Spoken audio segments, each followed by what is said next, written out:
নারায়ণগঞ্জের বন্দরে অবৈধ কয়েল ফ্যাক্টরিতে অগ্নিকাণ্ড, নিয়ন্ত্রণে 2 ইউনিট।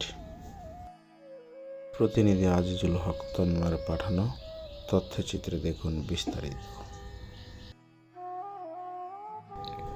কোনো প্রকার হতাহতের ঘটনা না ঘটলেও দীর্ঘ 2 ঘন্টা সোনারগাঁ ফায়ার সার্ভিসের আপ্রাণ চেষ্টায় আগুন নিয়ন্ত্রণে আসে।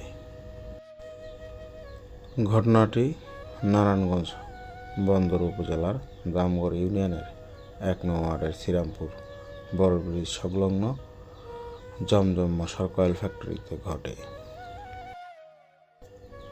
এলাকাবাসী ও ফায়ার সার্ভিসের আপ্রাণ চেষ্টায় আগুন নিয়ন্ত্রণে আসে। তথ্যসূত্রে জানা গেছে, শুক্রবার বিকাল 5টা 30 মিনিটে কয়েল ফ্যাক্টরির কর্মচারীদের অবহেলায় আগুনের সূত্রপাত ঘটে। এ সময় স্থানীয় জনতা বিদ্যুৎ অফিসে যোগাযোগ করে বিদ্যুৎ বিচ্ছিন্ন করে এবং 999-এ কল দিয়ে সোনারগাঁও ফায়ার সার্ভিসের সহযোগিতা নেন। অগ্নিকাণ্ডের খবর পেয়ে সোনারগাঁও ফায়ার সার্ভিসের জাহিদ চৌধুরীর নেতৃত্বে 2টি ইউনিট ঘটনাস্থলে দ্রুত ছুটে আসেন। এ ঘটনায় জমজম কয়েল ফ্যাক্টরির মালিক আমির হোসেন জানান, প্রায় 20 লক্ষ টাকার মালামাল পুড়ে ছাই হয়ে গেছে। এ বিষয়ে সোনারগাঁও ফায়ার সার্ভিসের কর্মকর্তা জাহিদ চৌধুরী জানান, ক্ষয়ক্ষতি হয়েছে কত লক্ষ টাকা?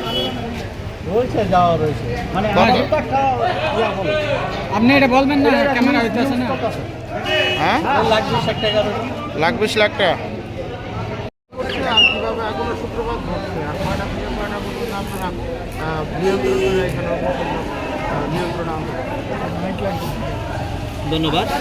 আমরা 6টা 10 মিনিটের সময় মেসেজ পাই শ্রীরামপুর একটা জমজম মশার কয়েলের মধ্যে অগ্নিকাণ্ড হয়। সাথে সাথে আমার 2টা ইউনিট আমরা স্পটের মধ্যে আসি। আসার পরে এরপর আমরা চতুর্দিক থেকে আমরা যাতে আগুনটা না ছাড়া চতুর্দিক থেকে ঘেরবা করে ফেলি। এরপরে এখন আপাতত কোনো সমস্যা নেই, আগুনটা নির্বাপন আছে। আপাতত কোনো হতাহত বিষয় নেই।